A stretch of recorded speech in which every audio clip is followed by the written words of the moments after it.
Moni okondedwa omvera mu chaka cha tsopano cha 2025 uwuso kukhala uthenga oyamba wa chaka chimenechi.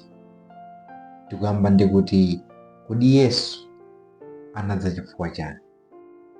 Pa 1 Timoteyo chapter cha 1 verse ya 15 Baibulo limakamba zakuti Yesu Khristu anadza kudzapulumutsa ochimwa.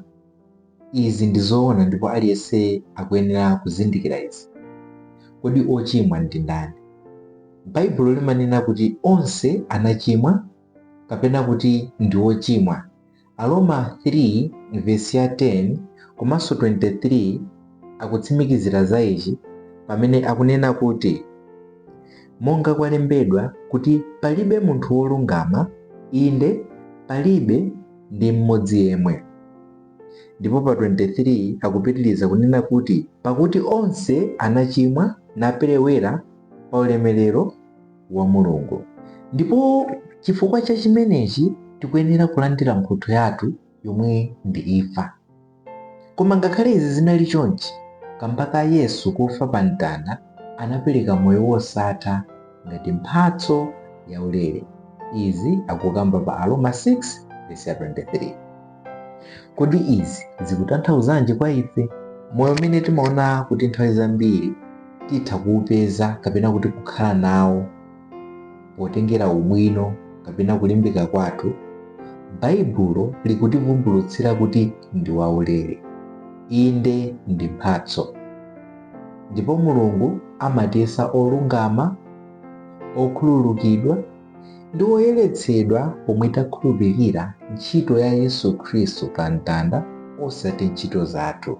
Pa Roma 5 verse ya 18 chifukwa chake monga mwakulakwa kwa mmodzi kutsutsa kunafikira anthu onse, chomwechonso mwakumvera kwa mmodzi chilungamo cha moyo chinafikira anthu onse. Tidayesedwa olakwa kapena ochimwa chifukwa cha Adamu, koma tsopano titha kuyesedwa olungama chifukwa cha Yesu pamene tangokhulupirira zomwe Yesu adatichitira pa mtanda, kulipira ngongole yathu kudzera mu mwazi wake. Aroma 4 verse ya 4 komanso 5 akuti ndipo kwa iye amene agwira ntchito mphotho siwerengedwa yachisomo koma yamangawa.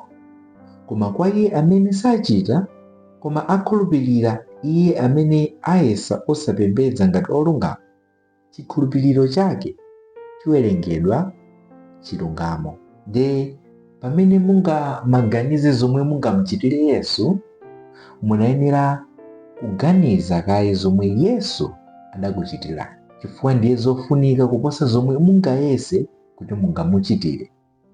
Zabwino zathu zonse zili ngati zakudzala ndipo sizikhoza kutilungamitsa pamaso pa Mulungu. Taonani pa Filipi 3 verse ya 7 komanso 8 akuti komatu zonse zimene zinandipindulira zomwezo ndinaziyesa chitayiko chifukwa cha Khristu.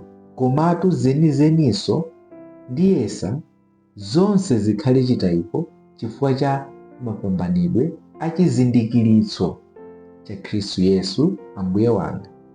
Chifukwa cha iyeyo ndinatayikitsa zinthu zonse ndipo ndiziyesa zapadzala kuti ndikadziwonjezere Khristu. Nde zinthu zomwe zinali zooneka zopindula kwa Paulo asanazindikire kulungamitsidwa kumene timakhala nako kwa ulere kwa chisomo ndi zomwe anthu amasiku ano tikuzikakamira nkumalingalira kuti ndi zomwe zingationetse kapena kuti kutipangitsa ife kukhala opambana pamaso pa Mulungu. Zinthu monga ubatizo wa madzi, kupita ku tchalichi Sande lililonse, kupereka chopereka Sande lililonse, kuchitira anthu zifundo ndi zinthu zambiri zimene zipembedzo zimatifunsa kuti tiyenera kuchita. Koma chiyero chimene timalandira kapena kulungamitsidwa kumene timakhala nako ndi kwa ulere pamene tangokhulupirira Yesu Khristu. Sitikugula kulungama kumeneku kapena chiyero chimenechi ndi zinthu zathu zabwino sitingayike mtengo wogulira chilungamo chimene timalandira kwa Yesu Khristu. Anthu titha kuyika mtengo ndi zinthu zimene ife timaganiza kuti tingachite, koma kumeneko ndikulakwitsa zedi, chifukwa mawu a Mulungu monga mu nthawi ino sakutero. Aroma 3:23 komanso 24 akunena kuti pakuti onse anachimwa naperewera pa ulemerero wa Mulungu ndipo ayesedwa olungama kwa ulere ndi chisomo chake mwa chiwombolo cha mwa Khristu Yesu. So kuwomboledwa kumene tikukupeza kukuchokera mwa Yesu Khristu, osati mu ntchito zimene ife timayesa kukangalika nazo nkumaona kuti tikuyenerera moyo wosatha kapena kuyesedwa olungama pamaso pa Mulungu. Chomwe chidatilekanitsa ndi Mulungu, Yesu anachitha kapena kuti anachigonjetsa pakufa pa mtanda kulipira zolakwa zathu ndi mwazi wake. Ndipo ngati ukukhulupirira kuti izi ndi zoona, dziwani kuti ndinu okhululukidwa komanso olungamitsidwa pamaso pa Mulungu monga momwe malemba akunenera.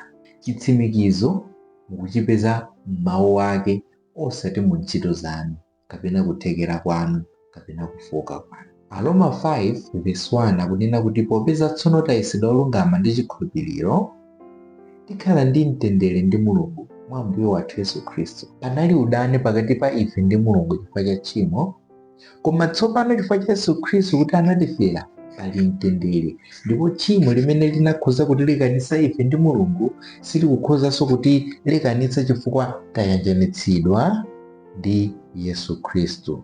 Ndiye tikazindikira kuti ndife oyera ndiso okhululukidwa pamaso pa Mulungu pongokhulupirira, timakhala ndi mtendere. Uwu ndiye uthenga wabwino. Ndiye pali funso, kodi chilungamochi kapena kuti chiyerochi chimatayika titatha kuona mmene tikuyesedwera olungama pamaso pa Mulungu? Tisanafotokoze, yankho lalifupi kwambiri ndi ayi. Aefeso 1:13 komanso 14 akunena kuti mwa iyeyo inunso mutamva mawu achoonadi, uthenga wabwino wa chipulumutso chanu, ndi kumkhulupirira iye munasindikizidwa chizindikiro ndi Mzimu Woyera walonjezano. Ndiye chikole cha cholowa chathu kuti ake akawomboledwe ndi kuti ulemerero wake uyamikike. Ndiye pa nthawi ino ngati mwakhulupirira kapena kuvomereza izi, pamene mukumva izi, mwasindikizidwa ndi Mzimu, ndipo sadzachoka ngakhale nkufoka kapena kulephera kwanu. Ndinopulumutsidwa kwamuyaya mwachisomo kufikira adzadza kudzatenga inu.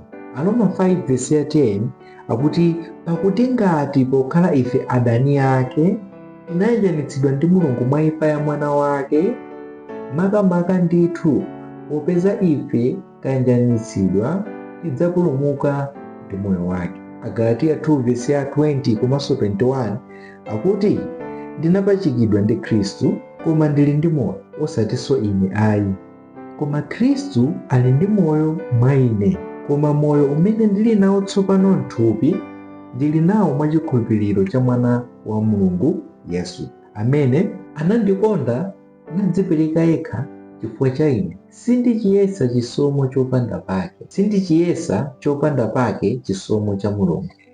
Pakuti ngati chilungamo chili mwa lamulo, Khristu adafa chabe. Ndiye kwa anthu ambiri izi nzodabwitsa kuti Mulungu angangotiyesa olungama ife osawerengera zolakwa zathu, monga kunena pa 2 Akorinto 5:19 komanso Aroma 4:6-8. Koma ichi ndi chifuniro cha Mulungu, ichi ndi chikonzero cha Mulungu, kunena kuti tikayanjanitsidwe mwachisomo pamene takhulupirira. Aroma 4:8 akuti odala munthu amene Mulungu samuwerengera uchimo.